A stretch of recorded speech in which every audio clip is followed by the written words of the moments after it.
Good morning. Welcome to another episode of Breakfast with MyLAW. We have in the studio Daniel Olika and Eniola AKINOSO. Hi, Kunle. Hello, Kunle. The topic for today will be taxes and why should Nigerians pay taxes. So basically, we'll be looking at the concept of taxation and its necessity, why it's necessary, its importance, and if it's going to be viable in the Nigerian system, if it's working, and all of that. But I mean, first of all, like, what are taxes to you? Like, if you're going to simplify it for the average person, basically, what do you understand by taxes? Well, okay. So my understanding of what you're saying is basically we're having a conversation around taxes in the Nigerian society. Yeah. Okay. Basically, we're driving towards the point, but let's just start. Okay. So taxes are, or a tax generally is a compulsory levy imposed by the government, which is backed by a law. Okay. So that's just a simple definition that captures all the important aspects of what a tax should be. Number one, that it must have been imposed by the government and that it is backed by law. So what that would mean is that when you see people trying to collect, I mean, there's just a general conception of taxes in our country where you see people saying they're paying taxes, but maybe communities trying to get money from them and stuff like that. Those are not taxes, because I mean, it doesn't qualify as something that is backed by law and the compulsory levy that is being imposed by the government. So, well, I think I'll let Eniola do justice to the definition. Okay, so thank you, Daniel. I remember when we did tax, that was like what Professor said. So to me, taxes, they are exactly what Daniel said they are. But then maybe I should just add that they are like people's way of fulfilling their part of the social contract. So I recall that people have to give something for the government to give them security, prosperity, and some other social benefits in return. So taxes are like a way of showing like your own allegiance, of just fulfilling your part of the social contract bargain, so that you get like things like social amenities, improved government policies, among other things that just make life and doing business more convenient for you as a Nigerian. Thank you. So what are value-added taxes? VAT. I mean, I feel like a lot of people, we go to buy stuff, we go for a dinner, and then we're seeing VAT there, and the average person doesn't know what that means. Just tax. Okay, so a VAT is a value-added tax, and it is basically a tax that is imposed on the sale of goods, the sale or supply of goods and services. It's imposed on the consumer. Yeah, it is imposed. It is an indirect form of tax in the sense that the person, when you go to the restaurant, you're the one who is paying for the tax, but the person who is going to be remitting, or the remitting party in that instance will not be you who is making payments for the tax. So it is an indirect form of tax, and the tax codes or the tax legislations of various countries define differently what will qualify as goods and services, and what will also qualify as a sale or a supply in that instance. So again, she has, but that's what VAT is. I'm just going to ask her a different question. Oh, okay. Well, let me just add as well. As with respect to, you say people just go to a place and then they have to pay VAT. So let me just try to explain. Like, VAT is like a multiple stage tax with a single effect. So what happens is that everybody actually pays VAT, but the person that bears the burden of VAT is the final consumer. So the burden that the final consumer bears is like the accumulated burden of every other person in the supply chain. So when you say value added, you are paying a tax on the value that is added on a good, right, or a service. So if I have a piece of wood now, and then I've transformed that piece of wood into a chair, right? I've added value to it. I'm going to sell it to you. You're paying me for the value I added to change that wood from just a random wood into a chair. You get? So that's basically what VAT is all about. It's like a tax on the value that each person in the stage of transaction adds to whatever good or service is being offered. So I hope that's clarifies. Okay. So I'll be asking, direct or indirect taxing, which one do you think is better is the more proficient method of taxation? Okay, so well, I don't know if you've probably seen in the news that there are discussions about increasing the value-added tax rate in 2021.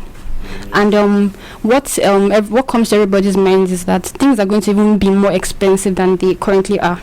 And the reason why it is affecting everybody is because it's an indirect tax, and an indirect tax affects like everybody at the same level, on the same rate, because VAT is charged at a flat rate, right, 7.5%. So if I am a student in Unilag, I would pay VAT of 7.5%. If I was the CEO of a I don't know $1 million company in Nigeria, I would still pay VAT at the rate of 7.5%. That is what indirect taxes do. Like they are basically just charged at a flat rate, regardless of your status in society, of your capability, like your financial status, basically. But then direct taxes, on the other hand, are majorly at like they have like a cap. Basically, they are like in proportion to, they're majorly in proportion to what you earn or your level of income. So if I earn 500,000 naira, the current law says I will not even current Companies Income Tax Act, as amended by the Finance Act, says I will not even have to pay any taxes. But then if I earn maybe 150 million naira in a year as a company, I have to pay taxes of 30%. So it just goes to show that direct taxes are probably more suitable right now. Like, to me, I feel like people should, because Nigeria is hard already. Nigeria is really hard already. So just telling people to pay the same rate of taxes, when there's probably the option of paying taxes according to what you earn, right? Like pay as you earn is more fair. It's like more equitable, basically. So to my mind, direct taxes would work more. But then I also understand that government is just trying to get as much money as they can get from all sources. So as at this point in time in Nigeria, I'm sure that we can, they're even trying to increase VAT rates, which just shows that there's a lot of focus on direct taxes right now. And so direct taxes and indirect taxes in Nigeria are going to probably be at par, and there's going to be equal focus on all of them for now. So I don't know if Daniel has anything to add. So yeah, I think I do. I think that to answer the question, direct or indirect taxes, I think Eniola has done an excellent job of looking at it from the perspective of the consumer, which is, I think, what matters, because we're all. But I think that also flowing from the social contract theory and looking at the balancing perspective is also important that we consider the perspective of the government that is trying to raise revenues. And as you would know, in Nigeria, I think we have possibly the lowest or one of the lowest tax to GDP rates, or the lowest tax to GDP ratio on the continent in Africa. And what that tells you is that the government should be serious about raising tax revenues in the country. But I think that I've seen the news story as well, that the government is trying to increase VAT rate from 7.5%, which was already an increase from the original 5%, which was applicable exactly a year before now. So I think that the better way to do that would not be, I don't think there should be any particular focus on whether indirect or direct. I think the existing frameworks works in a way that I think the current VAT framework provides exemptions for people earning below 25 million naira in a particular fiscal year. I think that works. I think that also applies for the direct taxes of SITA. I think for personal income taxes, it's the whole thing of charging at a graduated rate also sort of takes care of the income difference in the various income classes. But what I think we should be looking at is increasing the number of people that come within the tax net. And so I think that the question should be about how to better tax, how to better raise fiscal revenue, as opposed to whether we should be placing particular emphasis on one. I don't think we should be increasing VAT, because increasing VAT, like Eniola has said, is going to have a regressive effect on the poorer Nigerians. The poorer Nigerians are going to be poorer because they're going to be spending more of their income on goods and services. That's going to leave them with lower or lesser disposable income, lesser money to spend in savings, in doing the more important things. And we don't want that. So what we have to do is to ensure that more people are within the tax net. And I think a research conducted by, I think, Chatham House in about 2017, we were considering this at the time the government was going to pass the Finance Act of 2019 into law. And what we realized was that over 2/3 of Nigerians are not within the tax net, they're in the informal economy. And in a situation like that, you're not going to have the tax revenues are not going to be reflective of the actual potential. So I think we should be more concerned about doing that than whether we're increasing the taxes in the direct tax space or the indirect. I think that's what we should be more concerned about, and not a divide between direct or indirect taxes. I think they should be made to complement each other, and that would be a better way to tax than to kill the people you already have within the tax bracket already. That makes sense. So not direct, not indirect, but Complementary, but widening the tax net. yeah. Speaking about widening the tax net, what's your opinion on taxing the churches? Okay, so I'm laughing because I wrote a paper for Forbes Africa in about 2017, and I mean, very religious people have attacked me in the past, and so we're in a very religious society where because coming off what you said, increase the tax net. Yeah. Discussing that, we have to. Okay. Let me state it for the record that I've never said, and I will never say that churches should be taxed, right? Okay. I would never say that. But what we do have to realize is that the tax laws that we have in the country basically say that for unrelated, for revenues accruing to a church establishment that are not related to, that are coming from business ventures, actual business activities that involve them carrying on a business, right? Interpretation of the tax laws reveals that taxes should be paid on those activities, and it should not be that because I'm a church and I'm selling books to you, I'm involving myself in any particular business activity, but because I'm a church, I'm not going to pay any form of tax. I would never say when you pay your tithes and offerings, that's for that, you do that to God, right? Give to Caesar what is Caesar's. The interpretation of that, which is a biblical injunction, also says that if by the definition of the tax laws enforced in the country, you should be paying taxes, then you should be paying taxes. So if a church begins to sell pamphlets and books and all of those things, and they're not involved in religious education or fostering the faith and all of that, the tax laws say pay taxes on those things, then by all means pay taxes on those things. If you are supposed to be paying land use charge and you do not fall under the exemptions, and you're supposed to pay any form of taxes, so because this is what the tax laws say in Nigeria. So my idea of taxing churches comes within that respect, that when you're supposed to pay tax on a particular income, you should pay tax on that particular income and not use the structure or the fact that you're a church to, not use the, am I still audible? Yes. Yeah. Okay, not use the fact that you're a church to evade taxes and all that. Basically, if you own a university. Okay, I'll get to that. Again, the tax laws, I think that's Best International Schools, American International Schools, and FIRS. There are a plethora of tax authorities that say that schools should not pay taxes. Private, even if it is registered as companies limited by guarantee, yeah. But of course, everybody will register it as a company limited by guarantee. But yeah, she does make a valid point in. I think best. They registered as a limited. That was like the source of the. That was part of Yeah. But basically, the tax laws enforced in the country and the way our tax tribunals have interpreted them are to the effect that when you own a private institution, but if it's of a public nature in the sense that people from the public can come to your school to register, you're not supposed to pay taxes. And if you're registered as a company limited by guarantee and all that, so even when a church owns a university, the church still shouldn't pay taxes on those. That's what the tax law says. So I'm going to be interpreting on the tax law. I'm not going to be having this is what the law should be. I'm speaking on the law as it is, given the controversial nature. And ours is not the only system where that works. In places like the United States, there's something referred to as unrelated business taxable income, UBTIs. And when an activity, an economic or business activity of a company or of a church falls within that particular definition of an unrelated business taxable income, they should pay taxes. So that's what I believe, that I think that we should be more serious about in that respect. And yeah, even if you work in a church as a church worker, of course you still be required to pay personal income taxes, I believe. So yeah, so the tax liabilities that accrue to churches should be complied with. Eniola, do you have anything to add to that? I think Daniel has done a lot of justice to that, and we already know that the company's income tax says that when you make profits out of a trade or business, you would be liable to tax, including churches, ecclesiastical, charitable institutions, all of that. So as long as they're making profit from a trade or business, then they will be liable to tax. But then as long as they are not, they will not be liable to tax because they are specifically exempt under the Companies Income Tax Act. Okay.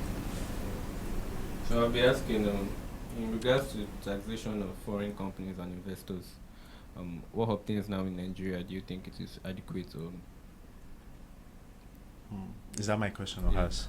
Really, it's for both of you. So for taxing foreign companies, right? I think for companies to okay, so if companies are in dividends, they do not they'll be withholding tax, right? And they would, if they are if the transaction is relating to a GTT as a double tax treaty, then there will even be more reduced sums.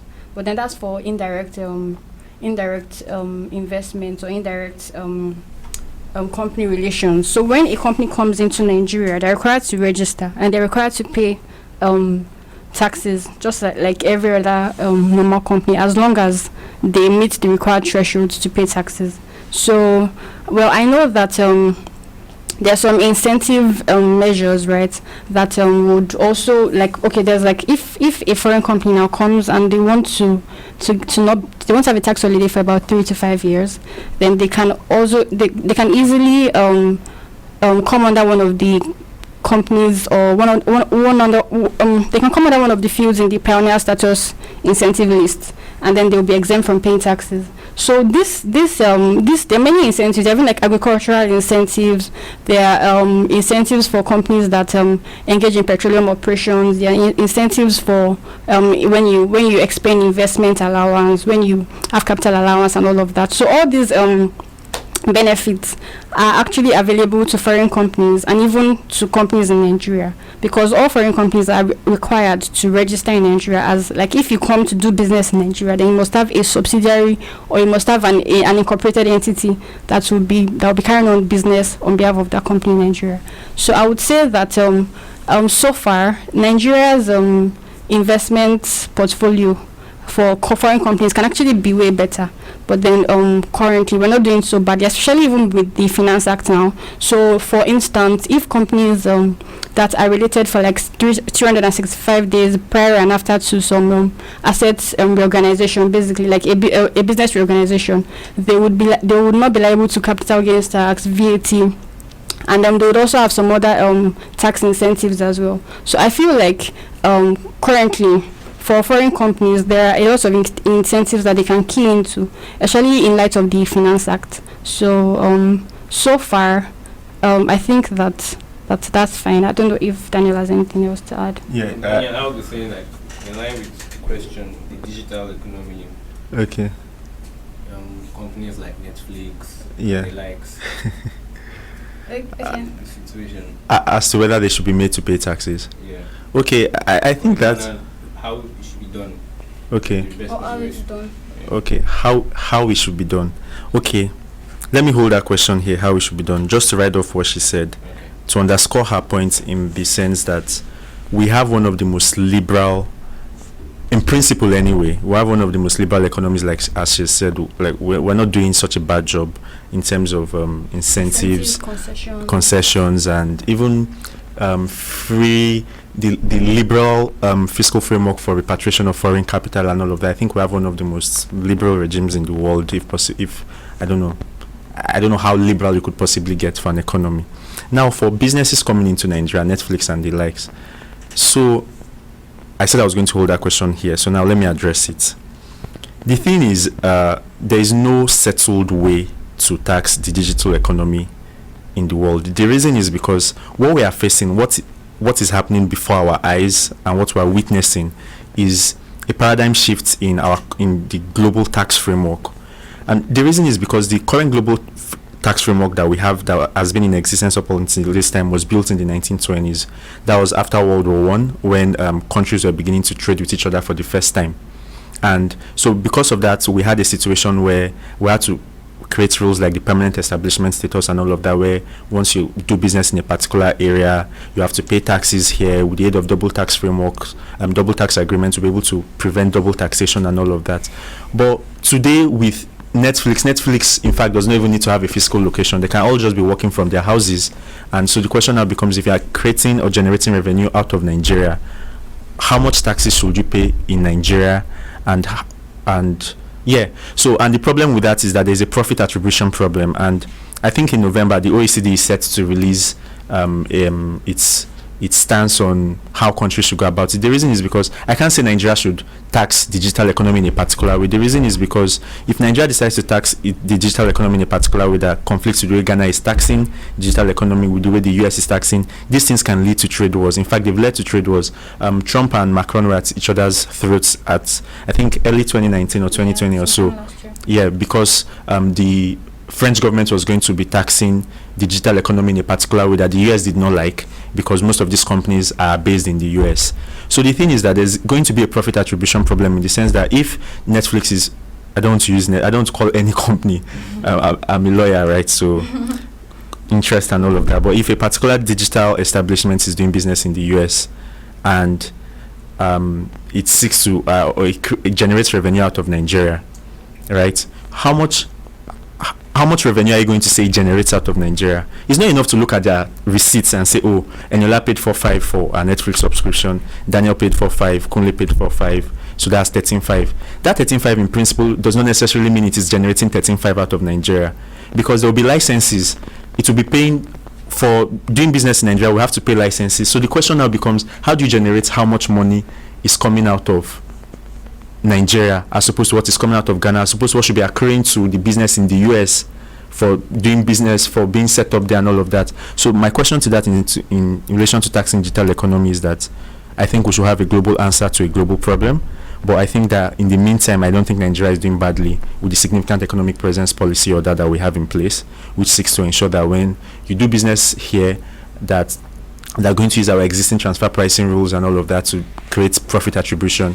We might run into problems with that in terms of what I've already said, that when you take a unilateral problem to something that is global, it can lead to trade wars, and it can lead to people just basically alienating your economy and all of that. But other than that, I would just say that while we have the significant economic presence policy order in place, which works fine, which should, pending the time that the OECD releases a framework for all countries to abide by, and should Nigeria decide to abide by that, what we have on ground sort of does the magic. Let's just see how effective that is, let's say in a year's time. But I don't know if Eniola would want to speak. About the taxing of the about the significant economic presence rule, right? So I think it's just one way to cure one of the gaps in the CETA as it was before amendment by the Finance Act with respect to that taxation of foreign companies in Section 13, right? Because if that section majorly dealt with physical presence, but then now they've expanded the frontiers of permanent establishments and to digital dimensions, right? So I actually think that it is going to be a good way for us to get very much required taxes that we need in the economy, honestly, because they are taxing people that can actually pay, number one. But then I know that the FIRS actually said that they're going to release some guidelines. So I'm not certain if they're going to wait for the OECD or if they would release it before then. But let's just see how it goes. So as at now, there is the order, right? But then with respect to that taxing of companies in relation to significant economic presence, is basically unknown until when the FIRS publishes its guidelines or some other regulations or something that is going to ensure that everybody knows exactly how this thing is going to work. Because the truth is that it is novel, and so it might have a lot of teething problems. But then let's just see how it goes. Especially with regards, in my opinion, to profit attribution to particular economies. Yes, exactly. Okay. Going back to the beginning and really what we are trying to talk about here today, and the fact that taxation is supposedly a social contract, right, between society and the government in terms of provision of like the basic amenities, roads, lights, security. Should Nigerians pay tax? Okay. The $1 million question.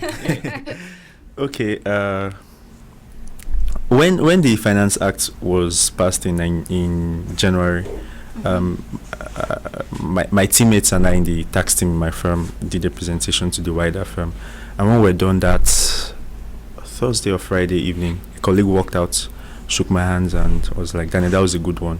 Well, let me just tell you, that the idea that we should pay taxes in this country is just a moral argument. Like, you can't tell me that we should be paying taxes. Now, that, my friend and colleague, speaks for I would confidently say 200 million people in the country. Well, I can't confidently say, having not done any research or statistics or conducted any survey. That's the proper word. But then it speaks the mind of but it speaks the mind of the majority, right? And it goes back to Eniola's reference to the social contract theory, in the sense that when the likes of the Enlightenment thinkers, the Jean-Jacques Rousseau, John Locke's laying the foundation for the Enlightenment thinkers, and I think the early philosophers like Plato and the rest, when they came up with the idea of the social contract theory, it was supposed to be twofold, in the sense that it was supposed to be twofold in the sense that the government on the people on the one hand decide that they will have mutual obligations. I'll pay taxes to you. You will run the state on our behalf. It's an unwritten theory about what runs modern systems and the idea of democracy. And while we're paying these taxes to you, especially the tax aspects of the social contract theory, that you are going to deliver prosperity, not just prosperity, but you're also going to be able to cater to basic needs in society, social welfare basically. But when we look at that in Nigeria, when we say we should continue to pay taxes, the question you now ask yourself is, for what purpose? Are we the only ones that are going to be fulfilling our end of the social contract theory? Something that pained me this year was when there was that blast somewhere in Lagos. I can't remember the exact place. Let me not call the wrong location. And I saw on Twitter that the government was trying to raise money from the citizens to ask people to donate to help the people that were displaced as a result of that blast. You see, so why do I pay taxes in a state where, when things like this happen, why did that have to happen in the first place? You know, BBC did a documentary on the issue. I think it was BBC. And then we realized that these things happened because the people that were supposed to cater to these things, renovations and all of that, they've not done that in years. But we pay taxes every other year. Like, so it just seems, in my opinion, let me not say my opinion, the opinion of the vast majority of Nigerians, that will pay taxes to bankroll the personal lifestyle, and the personal life, the lives of people in power and their families. Yeah, it just seems that way, because now there's been a pandemic and things are even more difficult, but things are even more expensive. But all we're just talking about is increasing, so citizens should pay. No, at a certain point, we need to start having a balanced conversation.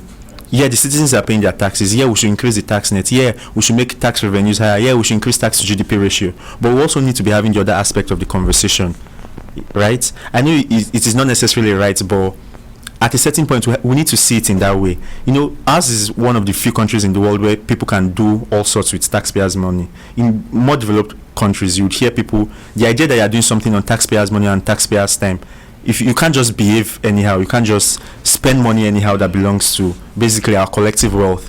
And that's something that I personally, to answer the question as to whether more Nigerians should pay taxes, I would say let's have a more balanced conversation. Should the people in power begin to do more without the taxes that we're paying? Right? Because, I mean, if you are doing more, I'll be inclined to pay more taxes. And if you are doing more, that would mean that you're increasing fulfilling your end of the bargain, means you're providing more social welfare, increasing the prosperity of Nigerians. That would mean there'll be more people. According to Abraham Maslow's hierarchy of needs, if there are poorer people in the country, if we are beginning to say that the number of Nigerians living below the poverty line are beginning to increase to about 50%, and out of this 50%, ours is already the poverty capital of the world. For a very poor person who is just thinking of, where am I going to get my next meal? We are not going to be having a conversation about taxes with that person. So the more we continue to let these people to steal and to just do all of this to our collective wealth, taxes will just, in fact, the taxes that we're imposing will just be killing us, because you're just collecting money from people that don't already have the money. And I think the more balanced conversation is the way.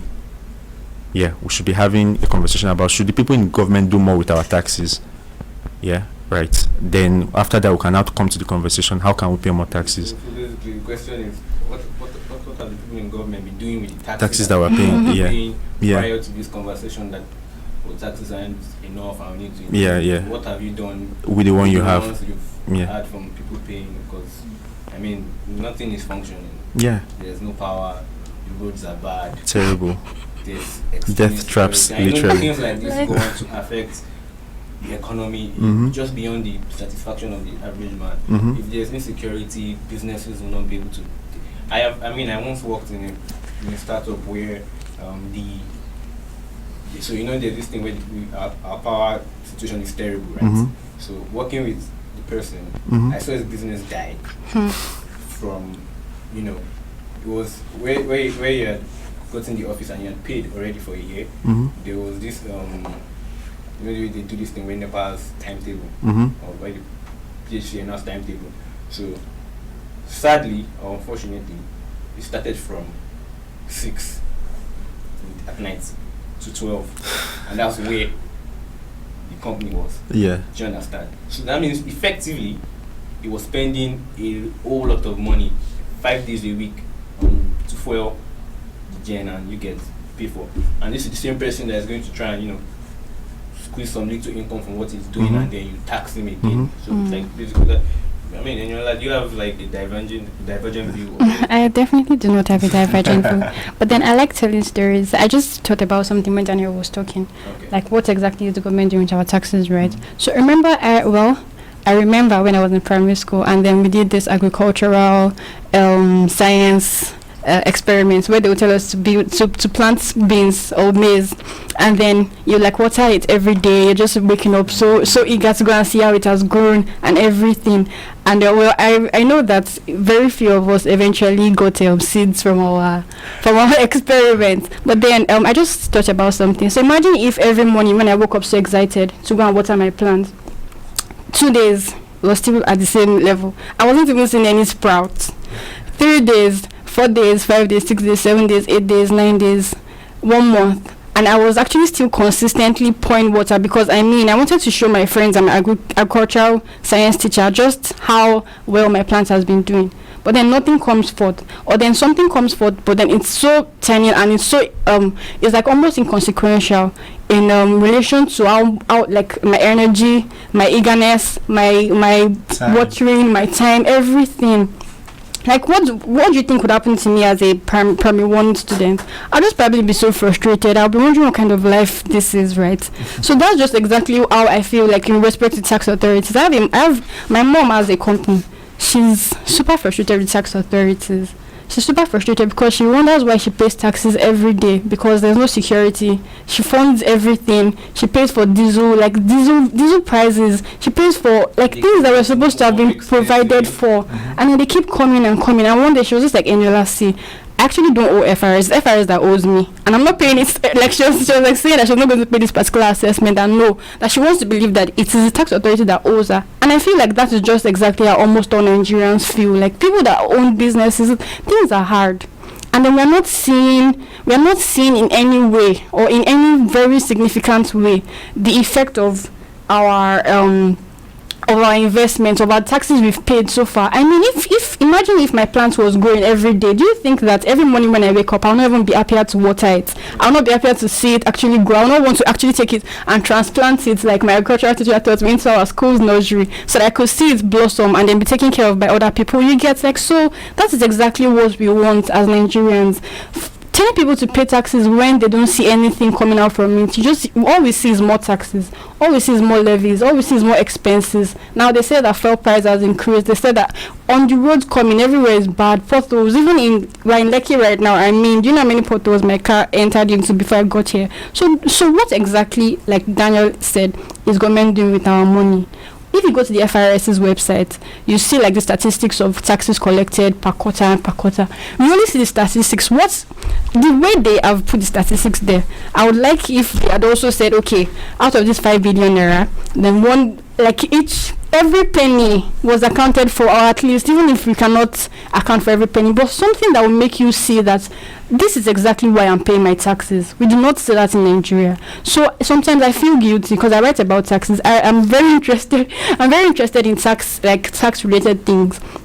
But then I just wonder, people just pay taxes for compliance purposes. Like companies now, they know that, okay, if you do not have a tax clearance certificate, then maybe investors would not want to do business with you, or people would not want to, like, relate to you. You just need to get your tax affairs in order. So like Daniel said, it's more like a moral obligation, and it's just necessary. To be honest, some people would rather just not pay taxes and even do the things that government was supposed to have done for them by themselves, and then everybody will be fine. But then, already doing it by themselves. I mean, like, honestly, so I think accountability, because our accountability system is like in oblivion. We have nothing. We have nothing. So even in places in the system where they are like, I don't know, institutions for accountability, those institutions themselves are never accountable for the job they are meant to do.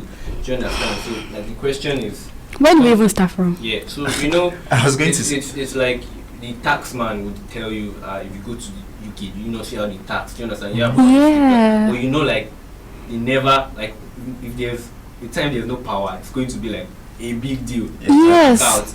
Do you understand? You're never going to drive and then you hit a pothole or something. Do you understand? So for me, the question I'm interested in is that, so what for these countries, right? That I know when you were speaking, you were saying it's only in Nigeria that the taxman has collected the money and we don't know what's happening with it. That doesn't happen in other countries. What do they have in place that, I don't know, that functions in a way where you have no, like, there's the accountability of, oh, we are getting this is what we are doing with it? Because I mean, if FIR is posting, we got this, and there's like nothing in place, no framework for, oh, this is what we are doing with this. What reforms do you think should be there to aid the accountability? Like, I mean, what? Okay.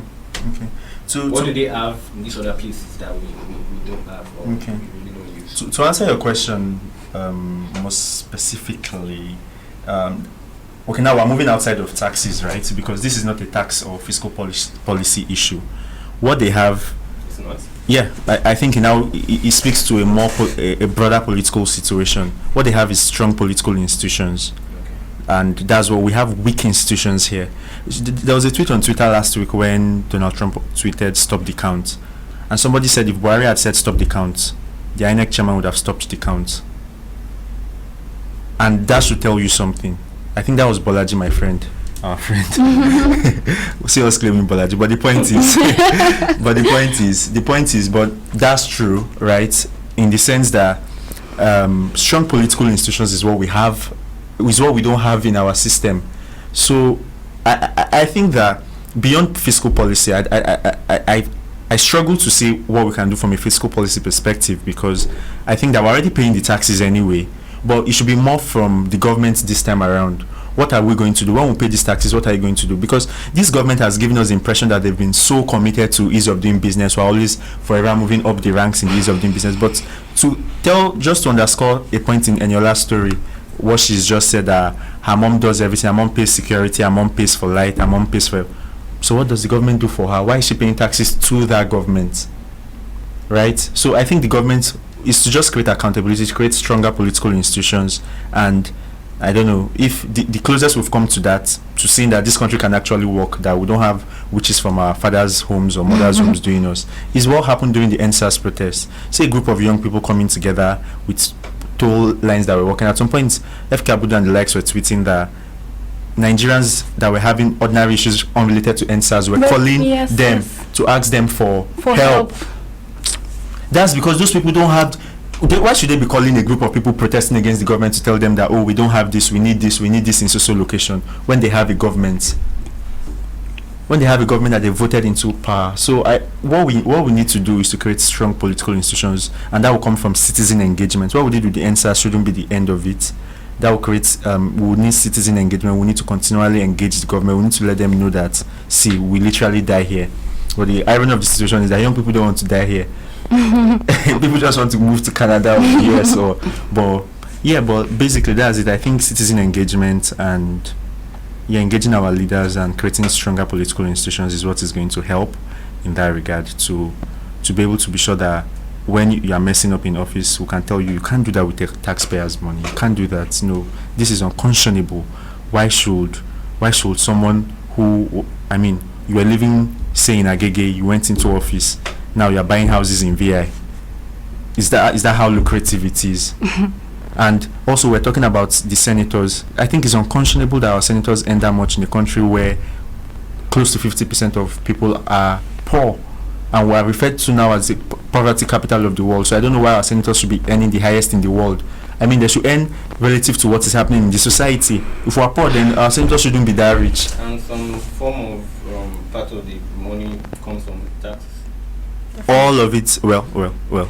Yeah, a large percentage. A large percentage. Yeah, because taxes, that won't be the only way the government is raising on public revenue. But yeah.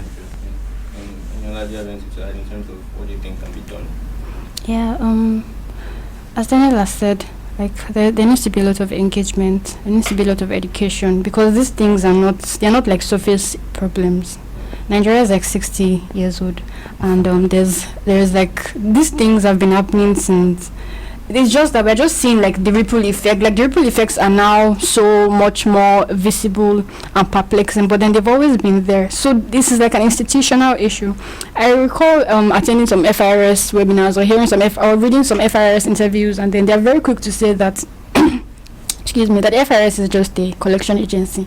If you have all these deep questions you're asking, they are answerable to the federal government, they're answerable to the government. They're just an agency. That's when they actually realize that they're just an agency, just like everybody. So actually, to a very large extent, there's just so much they can do. I'm not saying that they're doing well. I'm not saying that they're doing extremely great or that they cannot still do better. But then I'm just saying, like Daniel has said, this thing requires it is an institutional issue that needs to be solved from the roots politically. The citizens also need to engage people. We need to have a working government, because you cannot say, why are things working in the UK and they're not working in Nigeria? Like, are you joking? Why would things work? Like, do you see what happens everywhere? There's so much impunity, there's so much corruption, there's so much things that need to be fixed. Because this financial issue, accountability, I mean, is the government even accounting? What do they account for? Do the other agencies of government account? That we are now like focusing on the taxing authorities. I understand that yes, we're collecting taxes from them, and so the need to account is probably more, because I mean it's our money.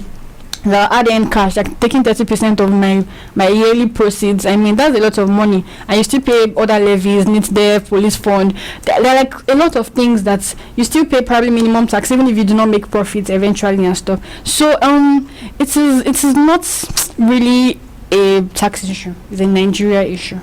And Nigeria, we just need to do better with our decisions that we make at each level of government, and even us that are not in government, because in the end it's still people like me and you that get into government eventually. So that is where the engagement, the education part comes in, just for people to understand that we can definitely have it better in this country. But then like Daniel has said, most people rather prefer to like travel. Don't judge them. And don't exactly. I was about to say I can't blame them, because really, I mean. So we just need an institutional overhaul, basically. Yeah. All right. Thank you very much.